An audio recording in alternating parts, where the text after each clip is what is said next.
no se ve pantalla completa, ¿no? Se ve.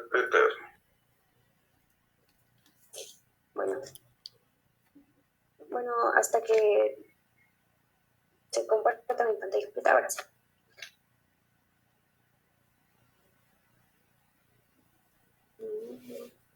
Ahora sí.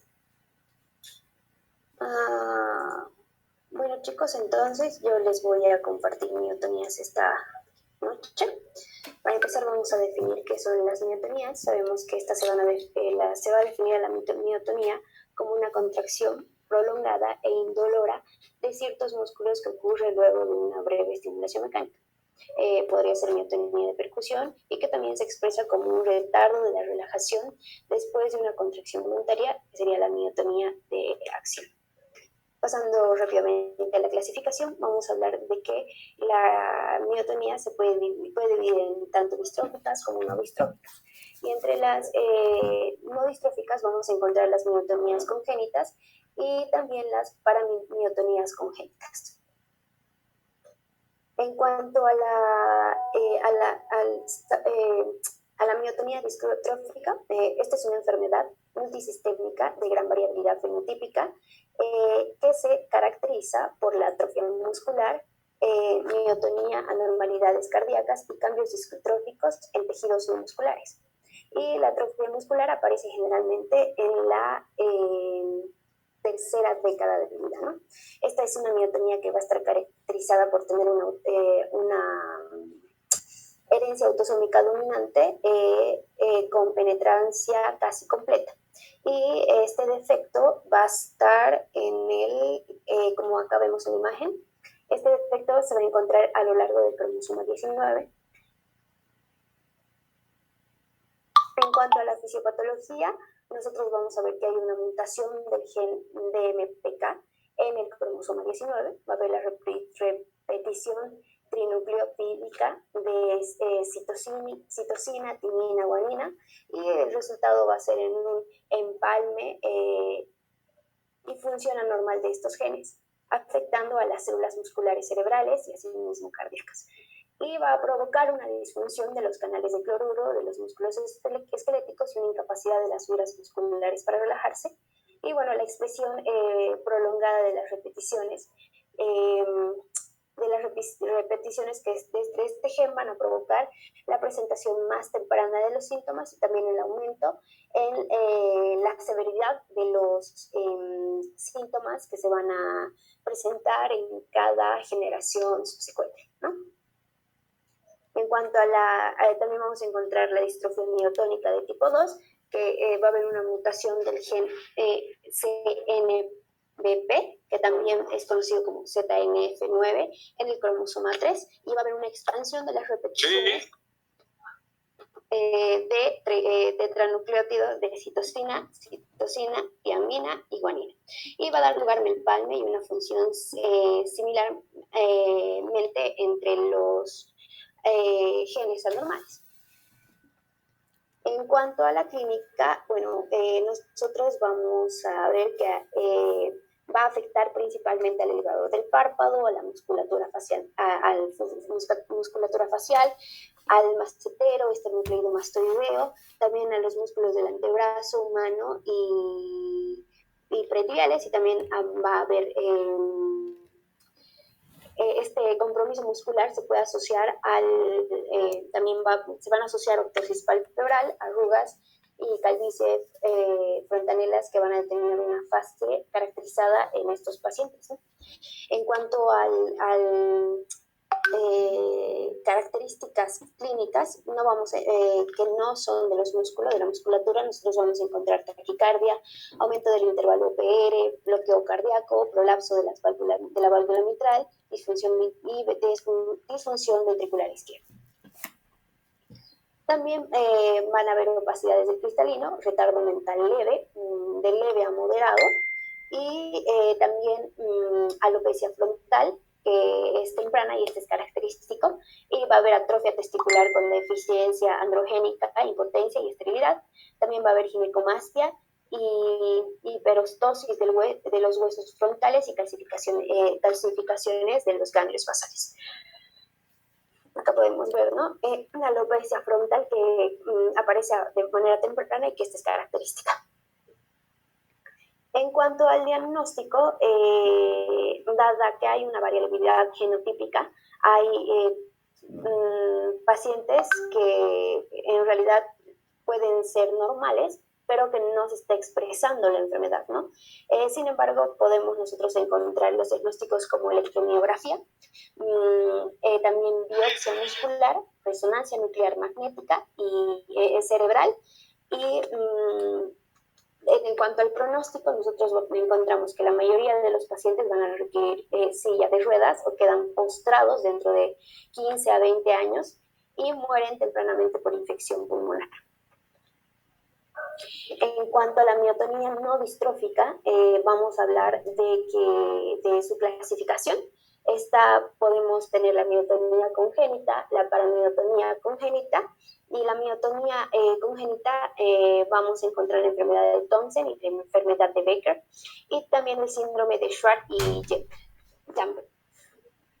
En cuanto a la miotonía congénita, esta es la más común, si no estoy mal. Esta va a estar causada por la mutación de genes, de la misma forma, y es el gen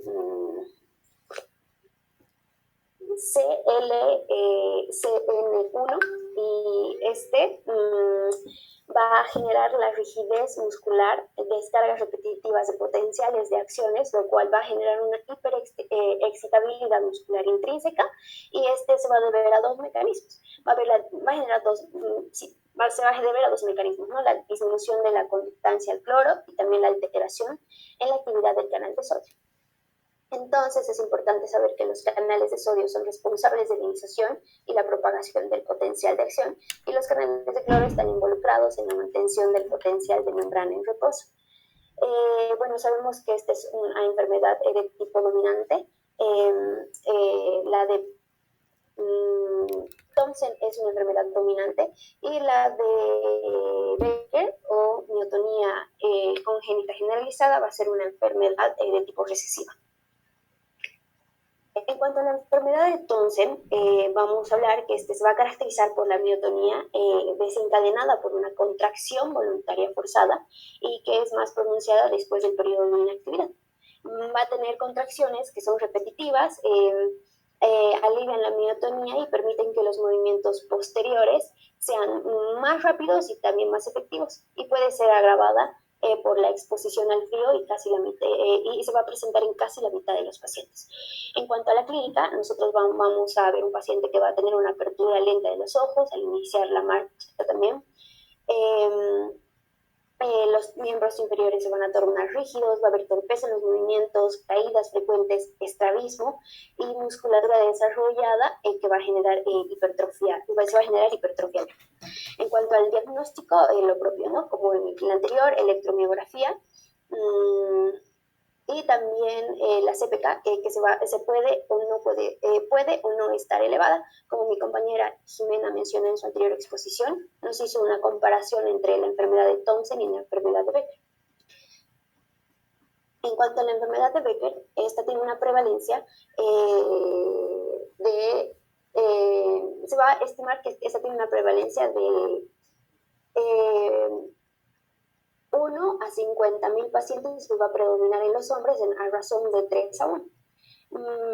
En esta se van a generar abundantes descargas miotónicas en todos los músculos esqueléticos. Y además de esto, que los potenciales son generalmente normales, pero en algunos músculos pueden registrarse potenciales miopáticos. También en cuanto a la clínica, la mayoría de los pacientes van a notar primero rigidez muscular transitoria en las extremidades inferiores, y dentro de pocos años esta se extiende a troncos, brazos, cuello y musculatura facial, y tienden a ser más severas que la miotonía de variedad dominante. Vamos a encontrar hipertrofia de los músculos de piernas, también antebrazos y hombros, y también va a haber paresia transitoria. Y después de los 30 años de edad, la enfermedad no se van a generar modificaciones, ¿no? Va a haber El diagnóstico es por electromiografía y también por biopsia muscular. En la biopsia se pueden generar también cambios de los tamaños de las fibras, también numerosas fibras que se van a encontrar atróficas y también el engrosamiento de las fibras, si mal no estoy, y también eso en cuanto a la biopsia, ¿no? Y lo que podríamos llegar a encontrar. En cuanto a la miotomía paradojal, a la miotomía congénita es miotomía paradojal. Va a haber una rigidez muscular que aparece durante el ejercicio y que aumenta mientras el ejercicio va a continuar, ¿no? Esta tiene una agravación severa de la rigidez miotónica, ¿no? Con el frío. Y suele tener como una predilección en la cara, el cuello y también en los músculos de las manos, ¿no? Y bueno, en cuanto a la patogenia, va a haber la conductancia del sodio anormalmente aumentado a través de las membranas. No va a haber alteraciones en los niveles de los canales de cloro y va a haber un producto de la mutación que van a afectar al gen que va a codificar el canal de sodio y también hay una activación de estos canales, lo que va a predominar la apertura persistente con la reducción del potencial de reposo membrana y de esa forma va a haber mayor excitabilidad muscular que se va a manifestar como miotonía, ¿no? En cuanto a los pronósticos, al pronóstico de la paramiotonía congénita, van a estar presentes al nacer, aunque mucho más frecuentes, se van a desarrollar después de los 8 a los 10 años de edad. Y van a permanecer en algunos casos, si no es que en la mayoría, sin cambios a lo largo de la vida. Luego tenemos el síndrome de Schwartz-Jampel. Esta es la miotonía condrodistrófica. Estos van a tener síntomas que van a aparecer dentro de los primeros años de vida o incluso al nacer, siendo que el grupo de pacientes clínicamente heterogéneo, aunque el rasgo constante en ellos es la alteración de las funciones musculares que va a perturbar la marcha, ¿no? Esta es continua y es la más intensa de todos los síndromes, ¿no? Porque esta es la que va a determinar una extrema rigidez en los músculos, ¿no?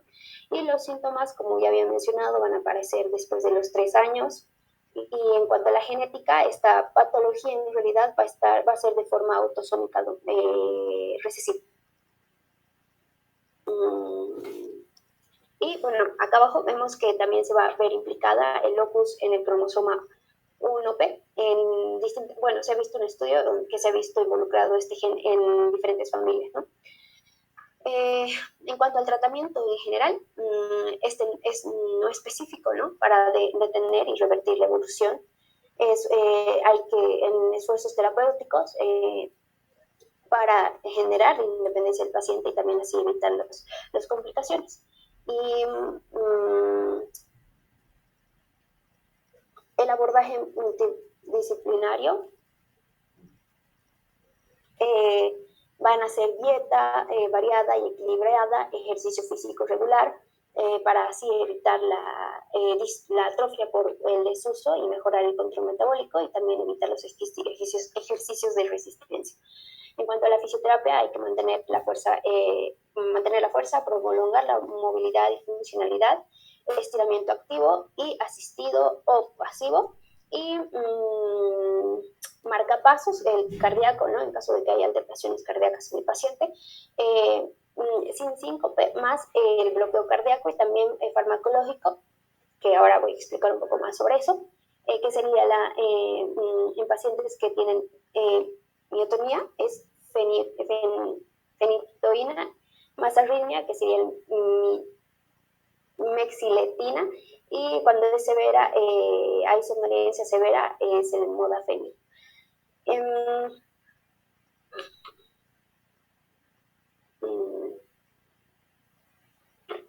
En cuanto al tratamiento farmacológico, como mencionaba, hay las drogas antimiotónicas, que sería la fenitoína phenytoína, que este es un estabilizador de las membranas y van a hacer en dosis de 300 hasta 600 miligramos día. La acetazolamina, que es un inhibidor de la anhidridasa carbónica para miotonía congénita, y esta se puede presentar en dosis bajas, que han sido utilizados también en niños con miotonía congénita. También mexiletina, y que tiene un uso controlado porque va a existir riesgos potenciales proarritmogénicos. Y bueno, por último, la quinidina. La quinidina y la quinina se han utilizado como agentes antimiotónicos, ¿no? Y bueno, por último, en el síndrome de Schwartz-Jampel se han utilizado tratados como, han sido tratados con procainamida en dosis de 500 miligramos por 4 días. Y eso sería todo. Creo que ha estado bien, son síndromes muy raros. Hay una sola doctora que yo conozco en Cochabamba como síndrome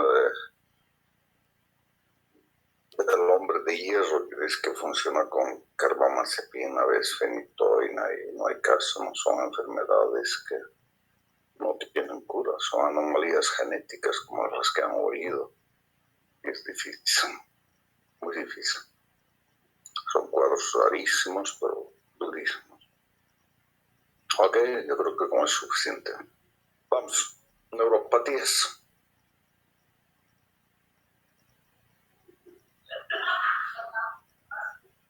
Se logra ver, ¿verdad?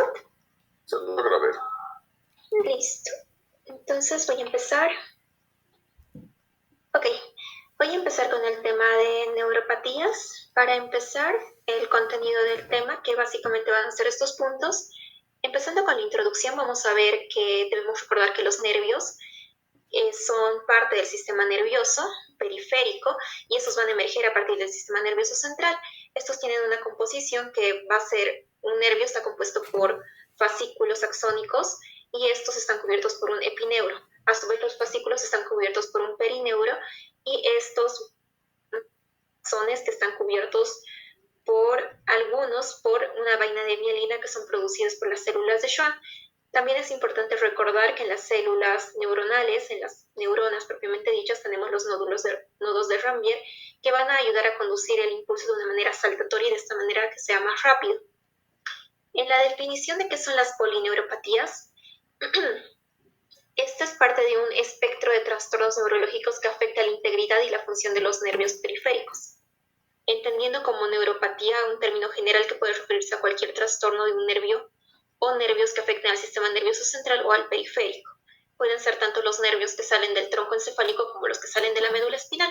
Y también tenemos las mononeuropatías en las que solo se va a ver afectado un solo nervio, la mononeuropatía múltiple, en donde vamos a tener la afectación de varios nervios que se ven afectados pero por una etiología común, la polineuropatía, en donde se van a ver afectados numerosos nervios, generalmente de manera simétrica, de distal a proximal, con una distribución en guante y calcetín, y la neuropatía periférica, que es un término general que puede referirse tanto a la mononeuropatía múltiple y a la polineuropatía o incluso a la radiculopatía.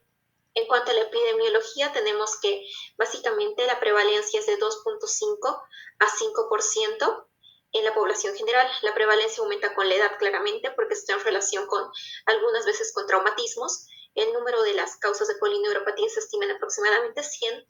La diabetes es la causa identificable más común de polineuropatía y aproximadamente el 20-30% de los individuos que tienen una neuropatía no determinan la causa a ciencia cierta. Es más frecuente en las mujeres y es más común en las civilizaciones occidentales que en los países en desarrollo. En cuanto a la etiopatogenia, tenemos que va a darse una clasificación de las polineuropatías según la anatomía y ubicación de la lesión. Según la etiología pueden ser axonopatías, pueden ser enfermedades desmielinizantes o pueden ser lesiones mixtas. Según el tipo de afectación pueden ser sensitivas, motoras, sensitivo-motoras o autonómicas. Según la progresión clínica pueden ser agudas, subagudas o crónicas. y también pueden ser recidivantes. En cuanto a la etiología, tenemos que existen numerosas causas de la polineuropatía, como les dije, aproximadamente 100. Sin embargo, la diabetes mellitus y el consumo de alcohol son las más frecuentes y son las responsables de casi el 50% de las polineuropatías. Entre la etiología más frecuente se encuentra la diabetes, el abuso de alcohol, también la parte familiar, que puede estar en relación con la parte hereditaria, inflamación crónica, enfermedad de insuficiencia renal, malignidad, deficiencias de vitaminas, exposición tóxica, enfermedad de insuficiencia hepática, enfermedad por depósito, hipotiroidismo, enfermedad crítica y otro tipo de infecciones. Pasando a la fisiopatología, tenemos que se va a producir todo por una degeneración axonal con diversos grados de desmielinización. Todo esto debido a inflamación crónica, que puede ser por un aumento de las especies reactivas de oxígeno circulantes que causan daño a los axones, o también por exposición a sustancias tóxicas. Sobre todo esta fisiopatología se basa más que todo en la fisiopatología de la neuropatía diabética, que en general algunos puntos son comunes para todas las neuropatías en sí. Entonces también tenemos la exposición a toxinas circulantes, que en acá tenemos la hiperglicemia, que puede producir productos finales glicosilados, especies reactivas de oxígeno, la isquemia microvascular también por afectación morfológica en la vasa nervorum, que son los vasos que inervan, los vasos que irrigan el nervio y deteriora el suministro de oxígeno y nutrientes a los nervios distales. También el transporte mitocondrial alterado, que básicamente es el transporte de las mitocondrias por el axón hacia la parte más terminal, que se puede ver alterado con disminución de la disponibilidad de energía celular por estas secciones vulnerables que son los axones. En el diagnóstico tenemos la clínica, que va a dividirse en sensitiva, una clínica motora y una clínica autonómica. En la parte sensitiva, pues lo que vamos a tener va a ser básicamente un dolor que tiene las características de ser irradiado, lancinante, punzante, urente o urticante. Puede tener cualquiera de estas características, que son unas características neuropáticas del dolor. Puede haber parestesia, como una sensación de cosquilla, una sensación de hormigueo, sensación de cuerpo extraño, o como si estuviera usando calcetines, o una sensación de pesadez. En cuanto a la clínica sensitiva, también tenemos que puede haber un entumecimiento que predispone al desarrollo también con el déficit de la sensibilidad o hipoestesia, va a predisponer a la aparición de heridas o caídas del paciente. También hay una pérdida de la sensibilidad vibratoria que se puede evaluar de esta manera, o también, como el doctor nos indicaba, simplemente haciendo un movimiento de la articulación, la pérdida del sentido de la posición o propiocepción, y también la incapacidad de distinguir la sensibilidad en sí cuando se hacen las pruebas correspondientes. En cuanto a la clínica motora, pues tenemos anormalidades de la marcha, paresia flácida distal, paresia del flexor del pie, fasciculaciones, tenemos alteración, grados variables de los reflejos de Aquiles, o la pérdida de los reflejos distales como el reflejo del tendón aquiliano, y también tenemos calambres. En cuanto a la clínica autonómica, pues tenemos desregulación vascular, que puede llegar a producir cianosis, porque puede afectarse la vasa nervorum, y también puede haber boca seca, hipotensión ortostática, hiperhidrosis o anhidrosis y cambios tróficos de la piel.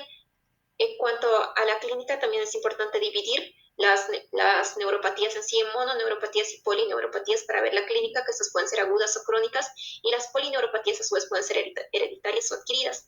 En cuanto a las mononeuropatías agudas, pueden ser por traumatismos o por isquemia. Los traumatismos, como ya se darán cuenta, por el mecanismo de la lesión puede ocurrirse una lesión en el nervio y puede llegar a causar que se produzca toda la sintomatología que ya vimos, y la isquemia también puede ser importante, y sobre todo asociado a esto a la diabetes. En cuanto a las mononeuropatías agudas traumáticas, pues tenemos fases que van a tener desde la neuropraxia, en donde hay una lesión que no es muy extensa, sobre todo de la parte externa, va a haber una compresión sobre todo, que distalmente se va a distinguir porque aparece debilidad muscular y alteraciones sensitivas, y no existe atrofia muscular, ni suele haber trastorno trófico cutáneo.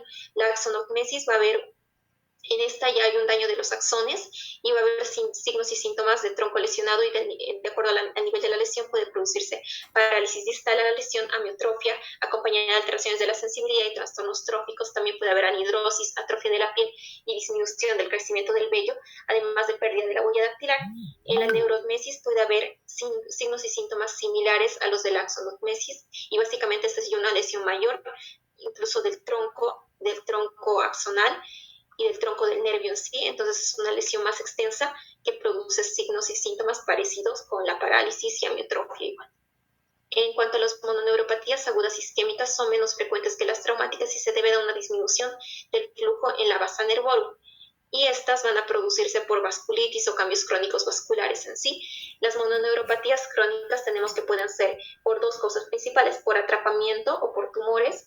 Por atrapamiento y compresión son estas mononeuropatías en las que los síntomas dependen del nervio afectado y del nivel de atrapamiento, y pueden ser a todos estos niveles, en todos estos nervios. Entonces vamos a ir viendo.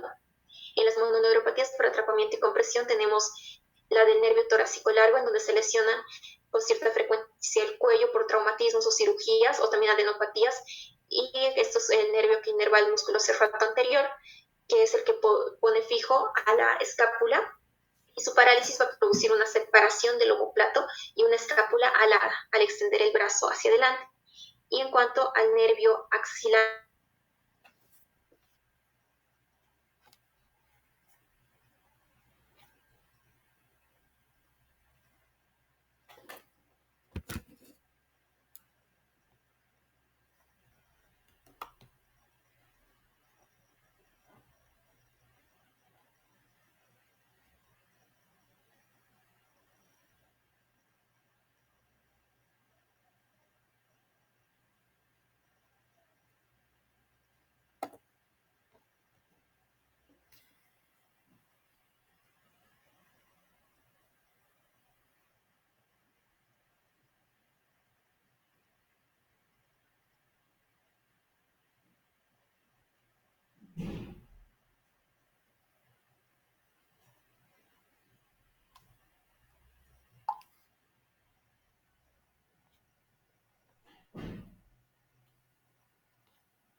creo que ya están todos. Ok, continúa. Falta. Ya, listo. Entonces, como les iba diciendo, en cuanto a la clínica, tenemos, continuando con las mononeuropatías por atrapamiento y compresión, básicamente vamos a tener lo que son la lesión del nervio torácico largo, que básicamente va a producir una parálisis del músculo cefalto anterior, y que esto va a producir una escápula alada al extender el brazo hacia adelante. También tenemos la lesión del nervio circunflejo o axilar que inerva el músculo deltoides, que se lesiona a menudo por traumatismos agudos laborales o de tráfico, o cualquier tipo de luxación que se pueda tener. La lesión se manifiesta por la incapacidad de separar el brazo por encima de 30 grados. La lesión del nervio radial, que inerva el tríceps braquial, va a dar una mano caída, una mano colgante por la paresia de los músculos extensores de los dedos y de la mano con hipoestesia. Generalmente no hay trastornos sensitivos más que sobre todo del dorso de la mano y de la base del primer dedo. Sobre todo a este nivel se puede presentar una ligera hipoestesia. Y el dolor en la porción lateral externa del antebrazo, en una localización similar a la epicondilitis o el codo de tenista, y más tarde debilidad en los extensores del carpo y los dedos, mientras que son normales los radiales y supinador largo. En cuanto al nervio mediano, tenemos que puede producirse el síndrome del túnel carpiano. Esto es más frecuente en pacientes que tienen amiloidosis, diabetes, hipotiroidismo, obesidad, diálisis renal, artritis reumatoide. Y la clínica se va a presentar con dolores en los 3 a 4 primeros dedos, especialmente por la noche. Se alivian aleteando la mano fuera de la cama. El paciente aletea la mano y se le alivia el dolor. Y hay una falta de fuerza al despertar, y es característico que requieran torpeza manipulativa matutina. En cuanto al nervio cubital, tenemos que se puede producir parálisis del nervio cubital por compresión en el codo, que puede surgir con parestesias en el borde cubital de la mano y los dos últimos dedos, con debilidad de los interosseos dorsales, especialmente del primero y del abductor del quinto. Se acompaña con trastornos sensitivos de estos dedos, sobre todo del quinto y de la mitad del cubital del cuarto dedo, en la región dorsal interna de la mano. También se puede hablar del síndrome acá del canal de Guyon, que es este canal en donde está pasando el nervio y produce una debilidad motora limitada a los músculos cubitales de la mano, interóseos abductor del quinto, y las alteraciones de la sensibilidad pueden variar de unos casos a otros. Entonces tenemos que esta lesión se llama el síndrome del canal de Guyon. En cuanto al nervio femorocutáneo, tenemos que este recoge la sensibilidad de la cara anterolateral del muslo y produce una meralgia parestésica, una sensación desagradable, acorchamiento y pinchazos en la cara externa del muslo variable. No hay síntomas ni signos motores, la mayoría es de causa desconocida. Puede causarse por utilizar cinturón o fajas muy apretadas. Y tenemos también la lesión del nervio obturador, que básicamente es rara, se produce por hernias en el propio agujero obturador, y hay un dolor en la cara interna del muslo que empeora con la marcha, y al estar de pie, en pie hay debilidad a la aducción del muslo por el mismo hecho de que se está lesionando este nervio, que es el nervio obturador. En cuanto al nervio ciático, tenemos que las lesiones son agudas, son las que se producen por fracturas de cadera o por cirugía, y puede haber una clínica por dolor glúteo sin lumbalgia irradiado hacia la pierna, con dolor a la presión sobre el músculo piriforme. El dolor aumenta con los movimientos de flexión de la cadera, sobre todo sentándose, pero no con los movimientos de la columna. El dolor en la pierna se suele fijar en los puntos referidos a la zona gemelar y en el tendón de Aquiles, pero no desciende en banda, ni es fulgurante, ni con parestesis como en la compresión radicular distal. Por lo tanto, tenemos que distinguirla de esta. Y básicamente debemos distinguir de esta patología, ¿no? Porque no desciende en banda ni es fulgurante, como sería en la radiculopatía por hernia discal. En el nervio ciático poplito externo o peroneo tenemos que se observa a menudo en individuos encamados o personas que se sientan mucho tiempo con las piernas cruzadas. Y la clínica que se va a presentar depende de la afectación solo de la rama profunda, que inerva los músculos extensores del pie y de los dedos, o también de la rama lateral, que inerva los músculos peroneos laterales, largo, corto, que producen una eversión del pie. Por lo tanto, si no hay la posibilidad de hacer esta eversión y se lesiona el nervio, el pie va a quedar invertido. En cuanto al nervio tibial posterior, pues tenemos que va a haber una compresión del nervio tibial posterior en el túnel tarsiano y detrás del malleolo interno, que es rara en sí, puede producirse por ganglios, tumoraciones, un calzado inadecuado, y esto va a producir que haya dolor, parestesia en el borde interno del pie, que se incrementa con la marcha o al estar de pie. También tenemos los neuromas de Morton, que básicamente es una fibrosis perineural entre el tercer y cuarto espacio del pie. Se produce por microtraumatismos repetitivos y que afecta predominantemente a mujeres con dolor y parestesia al caminar y permanecer en pie largo rato. Se alivia con el reposo y al descalzarse el zapato, y el dolor aumenta cuando se hace este tipo de maniobra con la compresión del pie. Los neuromas de Hopkins ocurren básicamente, es también un neuroma que se va a producir en la primera articulación metatarsofalágica, y los síntomas son similares al neuroma de Morton. Sin embargo, la localización del dolor va a ser sobre todo al nivel de la articulación, de la primera articulación metatarsofalágica. En cuanto a las polineuropatías en sí, que es lo que nos interesa, es la diabetes, en donde nosotros vamos a ver que ocurren aproximadamente el 50% de las personas con diabetes de tipo 1 y tipo 2, principalmente de naturaleza axonal, es sobre todo en personas que tienen síndrome metabólico, presentan un cierto grado de riesgo. También puede tener síntomas sensitivos que son más comunes que los motores y comienzan en las extremidades inferiores. Con afectación de las extremidades superiores más tarde, el dolor es neuropático y puede ser incapacitante para la persona. La pérdida sensitiva agrava el riesgo de caída y progresión de las heridas diabéticas, porque el paciente no va a sentir nada de lo que se le produzca en sus miembros inferiores, y como no son revisados constantemente, pues puede producir lesión. La neuropatía autonómica a menudo está presente, y básicamente esa es la clasificación que se maneja en las neuropatías diabéticas, que se podrán dar cuenta que es un poco más complejo. Los síntomas en general de la polineuropatía diabética va a ser el entumecimiento, hormigueo, dolor lancinante, debilidad muscular y disminución de la sensibilidad con alodine. Al examen físico se puede encontrar reflejos sostenidos o disminuidos, hipotrofia muscular y prueba del monofilamento positivo. La polineuropatía por el abuso de alcohol ocurre en aproximadamente 40% de las personas, principalmente de naturaleza axonal. Puede tener síntomas tanto sensitivos como motores, que ya los vimos antes, y comienza en las extremidades inferiores. La afectación de las extremidades superiores se presenta más tarde, y también puede presentar neuropatía autonómica a menudo, que puede estar presente. Factores contribuyentes pueden ser efectos tóxicos directos del alcohol, deficiencia de tiamina o incapacidad para metabolizar la tiamina. En cuanto a los antecedentes familiares, podemos tener enfermedades hereditarias como la de Charcot-Marie-Tooth, es la polineuropatía hereditaria más común, que se presenta sobre todo en niños. Se presenta como una polineuropatía con arcos altos de los dedos, que pueden presentar en forma de martillo, con atrofia de los músculos interóseos, debido a mutaciones en genes Charcot-Marie-Tooth, que pueden provocar una polineuropatía axonal desmielinizante o mixta. Además, pueden presentar las malformaciones en diversas formas, como en las manos, y también los arcos altos, que ya les mencionaba.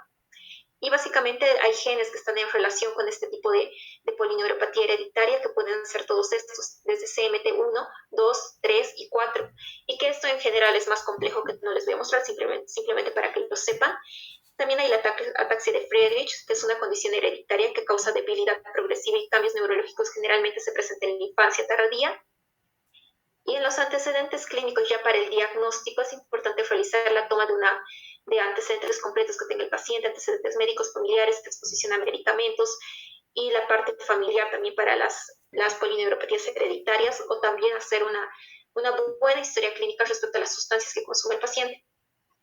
En cuanto al examen sensitivo, hay que hacer un examen contacto ligero con el monofilamento, se puede hacer, y la incapacidad de sentir este monofilamento en las extremidades se correlaciona con la pérdida de sensación protectora. Entonces, el paciente que tenga esto, un déficit de sensación protectora, pues va a tender a lesionarse los miembros inferiores. La pérdida de la sensibilidad protectora se correlaciona con ulceraciones también. También puede haber una disminución de la sensación de la presión, de la vibración o de la discriminación de dos puntos y el sentido de posición. En cuanto al examen motor, debemos detectar las anomalías en la marcha, se debe tener en cuenta la calidad del tono muscular y el volumen, observar la presencia de fasciculaciones, espasmos, acabamos una fasciculación, y comprobar los reflejos osteotendinosos. En cuanto a los estudios de laboratorio, pues claramente como las causas son múltiples, podemos pedir laboratorios metabólicos, marcadores inflamatorios, marcadores de enfermedades infecciosas, hemograma, inmunoelectroforesis para amiloidosis y otros trastornos relacionados con proteínas, también pruebas de toxicidad para metales pesados, pruebas de función tiroidea para hipotiroidismo, pruebas genéticas moleculares para evaluar los trastornos hereditarios. En la imagenología básicamente nos podemos ayudar con la neurografía por resonancia magnética. La resonancia magnética en sí nos va a ayudar a sospechar cuando sospechamos de que hay compresión de nervio, esto nos puede ser útil. También estudios electrodiagnósticos como la electromiografía y biopsia del nervio músculo. En el tratamiento, pues tenemos que básicamente, después de confirmar la etiología, se trata la causa subyacente, como por ejemplo en la diabetes, con control glucémico, pérdida de peso, abandono del alcohol, si es el caso de una polineuropatía alcohólica, detener o modificar agentes tóxicos nocivos. Y los próximos pasos incluyen la prevención de daños mayores, el tratamiento del dolor claramente, restaurar la función nerviosa y muscular. La pérdida de peso suele ser útil junto con el ejercicio para los pacientes diabéticos, y la disposición de ayuda, el andador, un bastón, unas muletas, una órtesis de tobillo y pie para el pie caído también se puede utilizar, y trabajar con un fisioterapeuta para el paciente. En el tratamiento del dolor se puede utilizar de primera línea anticonvulsivos como los gabapentoides, gabapentina, pregabalina, y se puede usar otros anticonvulsivos como por ejemplo el ácido valproico o la carbamazepina. Y como segunda línea tenemos los antidepresivos como la venlafaxina, duloxetina, o antidepresivos tricíclicos como la amitriptilina y la clomipramina. Los agentes tópicos pueden ser útiles en caso de áreas limitadas de dolor o adyuvante, como la capsaicina, preparaciones tópicas compuestas, y los relajantes musculares también pueden ayudar a las fasciculaciones y a los calambres y espasmos que presenta el paciente, como el baclofeno y la ciclobenzapirina. Las terapias modificadoras de la enfermedad básicamente puede tratarse con inmunoglobulina intravenosa, que esto básicamente se puede utilizar para revertir la enfermedad en algunos tipos de neuropatías inflamatorias autoinmunes, y no existen tratamientos modificadores para la enfermedad aprobados para la polineuropatía diabética. Entonces, en sí, para la polineuropatía diabética, lo importante es normalizar el metabolismo con un estricto control y cumplimiento de la dieta. Tratamiento del dolor se le puede dar al paciente, pero claramente no lo vamos a dejar así. Rehabilitación física. Y en la polineuropatía alcohólica, claramente evitar el alcohol y suplementación con complejo vitamínico B. Y en la neuropatía por enfermedad crítica, pues podemos crear dificultad en las personas que abandonan la ventilación mecánica. El tratamiento de soporte se debe hacer, y una vez que los individuos se recuperan de la enfermedad subyacente grave, la remisión es completa de la polineuropatía por enfermedad crítica es muy posible y muy común también. En el caso clínico, les presento aquí este caso clínico de una paciente de 67 años, natural y procedente de Aragoto, niega antecedentes personales patológicos, la madre fallecida a los 58 años con derrame cerebral, padre fallecido por ataque al corazón.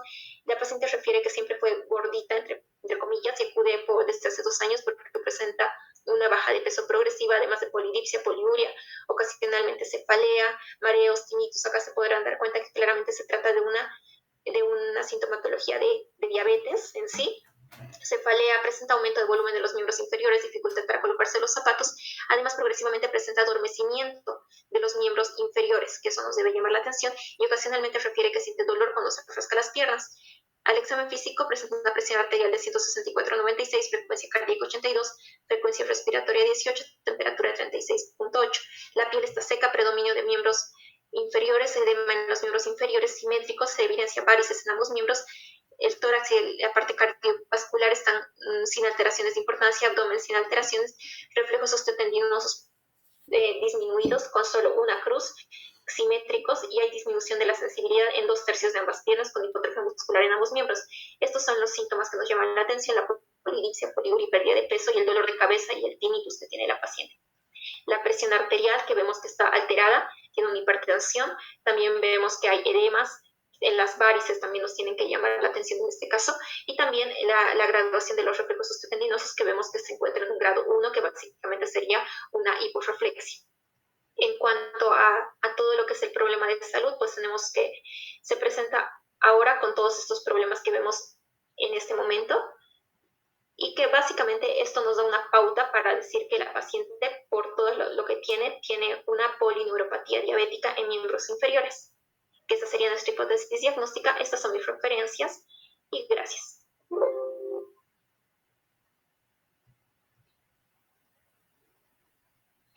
Eso sería todo, doctor. Está muy bien. Es importante eso. Bien. Mañana veremos radiculopatías. ¿Alguna pregunta? Doctor, ¿no podríamos terminar hoy todos los temas? Mi compañero lo hizo corto, creo, su tema. Y para tener tiempo para estudiar mañana. ¿Los radiculopatías tiene? Sí, está listo, doctor. Vamos entonces. Listo. ¿Me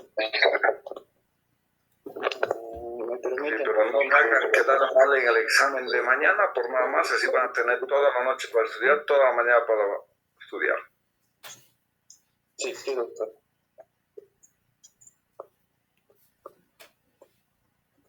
¿Me permiten compartir, por favor? Ya está.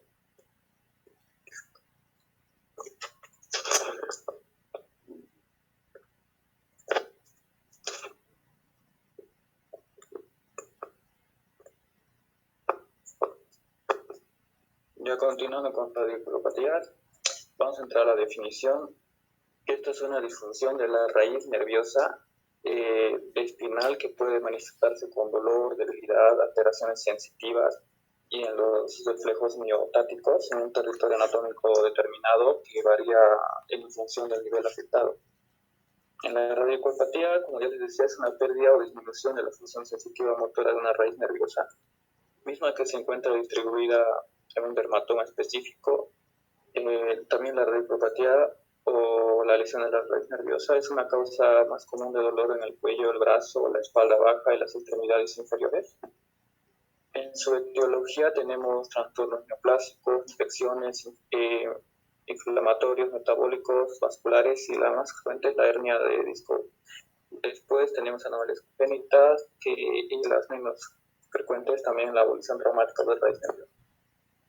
En su etiología también tenemos que en la región cervical va a ser por se va a presentar va a ser por una neuralgia occipital, va a ser una neuralgia posterior, una hernia discal cervical, artrosis cervical o un tumor vertebral primario. En la dorsal vamos a tener un tumor vertebral metastásico, infección o absceso epidural o neuropatía diabética, neuralgia postdiabética o hernia discal dorsal. Ya en la lumbar tenemos por hernia discal lumbar, artrosis lumbar, por quiste sinovial, por tumores retroperitoneales, infecciones, abscesos, vertebroepidurales, herpes zóster y fractura solución. Otras causas también serían por estrés múltiple, el síndrome de Guillain-Barré, procedimientos ortopédicos y la radiculalgia por inyecciones intradurales por anestésico. En su fisiopatología, las lesiones en orden de frecuencia son compresión mecánicas por discos intervertebrales, crecimientos óseos, tumores, traumas, infecciones por herpes zóster o lesiones inflamatorias. Su mecanismo de lesión del área nerviosa es que la compresión produce una disminución del aporte sanguíneo, aporte nutricional, y los mediadores de la inflamación provocan un importante daño que van dirigido directamente al núcleo del nervio. Más frecuente en las zonas de la columna que presentan mayor movilidad van a ser a nivel de C6, C7 o C7, T1, L4, L5, L5, S1. También vamos a tener un indicativo de proceso auricular, los síntomas sensitivos. Bueno, vamos a ver que hay una parestesia, la sensación de hormigueo o pinchazo, las disestesias, que son alteraciones en la sensibilidad del tacto, las hiperestesias, que son un aumento normal o dolorido de la sensibilización táctil, o la anestesia, un bloqueo de la sensibilidad táctil o dolorosa. También vamos a ver que está el dolor.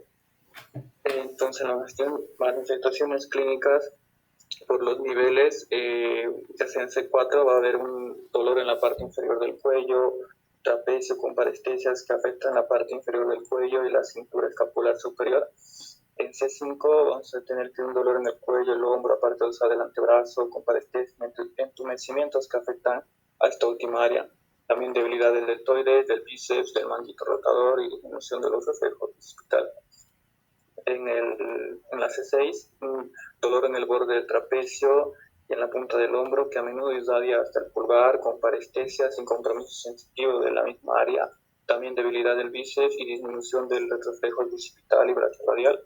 En C7 vamos a tener dolor, parestesias, entumecimiento de la escápula y la axila que irradia hacia el dedo del medio, debilidad del tríceps, disminución del reflejo bicipital también.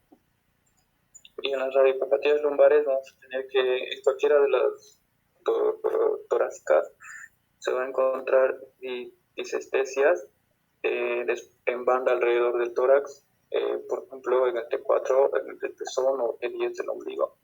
Y en las demás lumbares, en el L3 vamos a tener un dolor y entumecimiento y parestesias de la cara anterior y medial del muslo y de la rodilla, con debilidad del cuádriceps y disminución del reflejo rotuliano.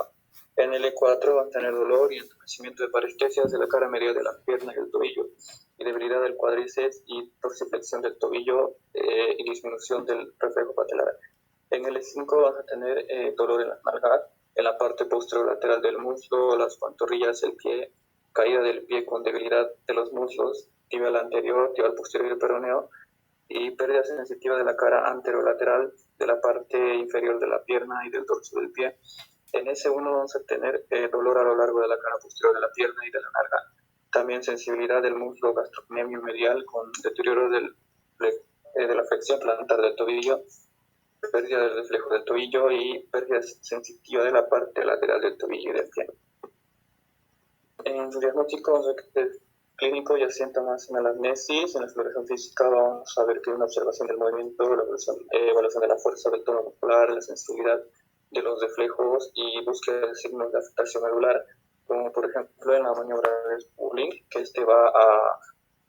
se extiende la cabeza hacia el lado ipsilateral al dolor, y se ejerce fuerza de compresión hacia abajo para comprimir el foramen neural. O también vamos a tener maniobras de abducción del hombro. Después la maniobra de la HF. El paciente está en decúbito supino, se le hace estirar la extremidad inferior con la rodilla extendida. Si entre 30 o 60 grados aparece el dolor irradiado hacia la extremidad del dispositivo, después en el de maniobra de Bragart, que consiste en hacer bajar al paciente la extremidad hasta el momento que desaparezca el dolor, y entonces ordenar al paciente que haga una flexión dorsal del pie. Esto produce dolor, indica la afectación radicular. También podemos ver para el diagnóstico una radiografía simple, tomografía, resonancia o técnicas de electrodiagnóstico utilizados en la radiopatía lumbosacra, estudios de conducción nerviosa o análisis de líquidos indicados en casos de sospecha de radiculopatía de causa neoplásica o infecciosa. Después de esto, el trayecto nervioso ciático. Este se inicia en la columna lumbar y se sale hasta el glúteo y puede alcanzar hasta la zona proximal de la cara posterior del muslo, o se inicia en la columna vertebral y puede llegar hasta la cara posterior del muslo hasta la zona proximal de la rodilla, sobrepasa la rodilla y finaliza a nivel del gemelos, tobillo y del pie. Esto puede ser ciática por hernia de disco, perdón. El dolor se irradia por debajo de la rodilla hasta el tobillo del pie y se atenúa con reposo, o por estrechamiento del canal lateral. el dolor se irradia por debajo de la rodilla y no se atenúa en reposo. Después de origen tumoral o infeccioso, el dolor es intratable, sin mejoría, empeora de forma rápida y después de la exploración física, la inspección, vamos a ver que va a haber el paciente va a tener una marcha tipo antiálgico esto ocurre cuando intenta evitar el dolor que provoca la marcha. El dolor al hacer flexión lateral a la zona lumbar hacia el lado de la silla. El examen físico, la prueba de lo que ya les dije, y la compresión del cuerpo completo también. En el examen neurológico vamos a evaluar la sensibilidad. La sensibilidad debe estar afectada únicamente en el dermatoma específico, el dermatoma inferior y el contralateral deben estar sanos. A la evaluación de los reflejos, el aquiliano y el flexor plantar para el S1 o el dotuliano para el S5. Después la evaluación de la actividad muscular, generalmente hay afectación del grupo muscular y no de un músculo aislado. En la evaluación de atrofia muscular no es frecuente en compromiso radicular, frecuente en procesos tumorales. La evaluación de la fuerza, inervación muscular dada por una o más raíces produce que en las lesiones radiculares no se presenten parálisis sino debilidades motoras. En el tratamiento vamos a ver que se usan analgésicos orales, evitar las actividades desencadenantes agravantes de los síntomas, también los AINES y el paracetamol, los opioides para el dolor moderado e intenso, el ciclo corto de glucocorticoides oral altas dosis para pacientes con dolor radicular cervical intenso. Y el tratamiento quirúrgico es en pacientes con persistencia de dolor con tratamiento conservador de 6 a 12 semanas. Y eso es todo.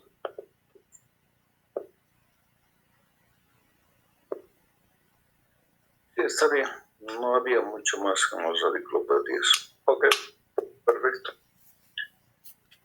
Que les vaya bien para el examen del doctor Paz, definimos yo, y conmigo a las 8 de la mañana el día sábado. Un link. ¿Ya? Está bien, doctor. El examen va a ser con la cámara prendida y tienen que ser 2 cámaras o solo una, doctor. Con la cámara encendida, así como andamos. Y vamos a anotar. Estoy calificando mientras oigo y la mayoría de mis estudiantes hoy no les alcanza el tiempo. Hay 3, 4 preguntas que no contestan. En promedio 2. ¿Cuánto tiempo va a ser, doctor? No se preocupe, cuando llegue 1 hora. Listo. A las 8 de la mañana el día sábado. Que les vaya bien. Hasta el sábado, doctor. Gracias. Hasta luego, doctor. Hasta luego.